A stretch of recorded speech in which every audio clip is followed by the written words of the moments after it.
Hello and welcome to Diabetes Connections in the News. I'm Stacey Simms, and every other Friday I bring you a short episode with the top diabetes stories and headlines happening now. In the News is brought to you by Edgepark. Simplify your diabetes journey with Edgepark. Our top story this week, Vertex Pharmaceuticals has paused their stem cell transplant study following 2 patient deaths. Now, neither death is related to the therapy itself. This is a stem cell-derived pancreatic islet cell replacement therapy called VX-880, and that is according to the company. Vertex says they plan to share full data about this soon. In the study that was paused, 14 patients with type 1 received infusions of VX-880 and standard immunosuppression. After 90 days, 13 of the patients had an A1C under 7 without using exogenous insulin, so no infusions, no injections. This was the study that made a big splash in the New York Times in late 2021 with the headline, "A Cure for Type 1 Diabetes?" and featuring Brian Shelton, among others. Shelton is one of the 2 patients who have died. Again, Vertex says they will release more information about this soon, and we will certainly follow up. Early days, but researchers in Norway are testing an insulin body spray. Patients squirt the insulin directly onto their inner forearm, where skin tends to be thinner, allowing easier absorption, and within minutes, it gets absorbed into the bloodstream. This joins other research on skin patches packed with microneedles that punch tiny and reportedly painless holes in the skin to let insulin seep through. The spray contains insulin and propylene carbonate, a chemical often used in cosmetic skin creams to help them penetrate the outer layers of the skin. Insulife, the Norwegian company behind this, is setting up a trial involving 12 patients with type 1. Clinical trial set up after a study involving 5 people found the spray reduced blood sugar levels by about 20% after a meal. The FDA has cleared Cuvin's QPAD A1C test system, which uses menstrual blood to get an A1C result. The kit is intended for the collection of menstrual blood samples. The QPAD has an embedded blood collection strip. Each kit contains 2 QPADs, a return sample container, and a mailing pouch. The FDA clearance was based on data from a clinical study that included about 200 participants. Samples were collected using the QPAD kit and were returned to the lab by mail. In addition to using the pad, a blood draw A1C was also made. Analysis of both samples demonstrated that the clinical performance of the QPAD test system was equivalent to the traditional method of blood testing.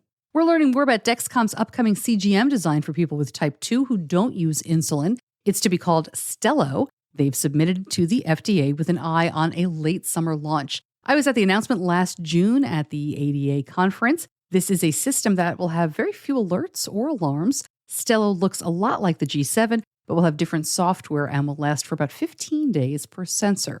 Tandem Diabetes Care's t:slim X2 insulin pump is now the first to incorporate the Abbott Freestyle Libre 2 Plus sensors for users in the U.S. The Libre 2 Plus is a modified version of the Libre 2 sensor, which was cleared last year for use with automated insulin delivery systems. The move follows Tandem's December announcement of integration with the Dexcom G7 sensor.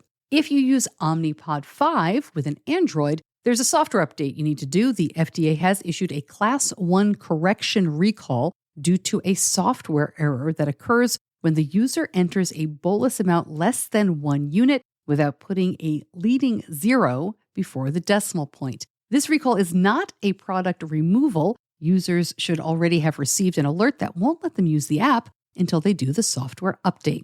Embecta continues to move ahead with its insulin patch pump, submitting a pre-market filing to the FDA. This is a disposable pump for people with type 2. It also has a closed-loop version under development to follow later.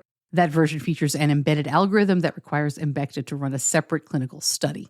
Update on insulin prices. A few price changes went into effect at the beginning of the year, just a couple of weeks ago. So what took effect this month? Sanofi followed suit with Eli Lilly and Novo Nordisk to implement a cap on insulin copays at $35, and that took effect on January 1st. That comes after the provisions of the Inflation Reduction Act capped insulin for people on Medicare at $35. The Medicare cap is automatic. It is part of policy. For everyone with commercial insurance, the cap is voluntary from the companies. For those without government or private insurance, the picture is more complicated. But if your insulin is still more than $35 per month, ask your pharmacist for coupons or check out getinsulin.org.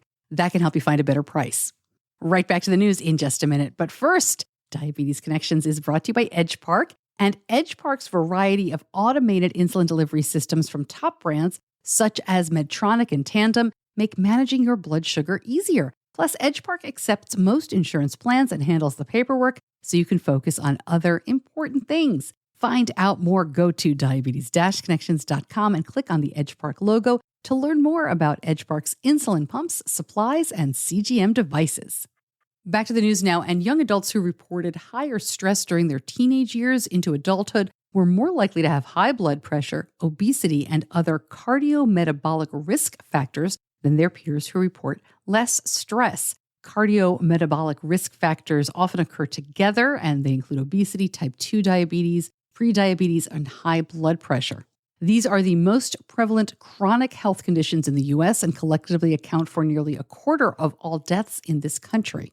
These researchers urge healthcare professionals to consider evaluating stress in younger and younger people so they can be identified and receive treatment earlier. And finally, shout out to NBC News for a great story they did recently on LADA, featuring two women who have both been on this podcast. Dr. Felicita Rose and Mila Clark were both first misdiagnosed with type 2 before they got a correct diagnosis of latent autoimmune diabetes in adults. That is LADA. I will link up the NBC story along with our chats with both women. And thanks to Mila for giving me a mention as one of the voices in the diabetes community who made her think what she had might not be type 2, but in fact could be LADA.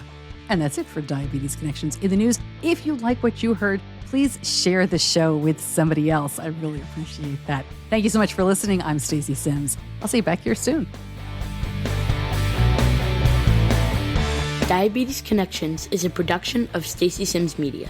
All rights reserved, all wrongs avenged.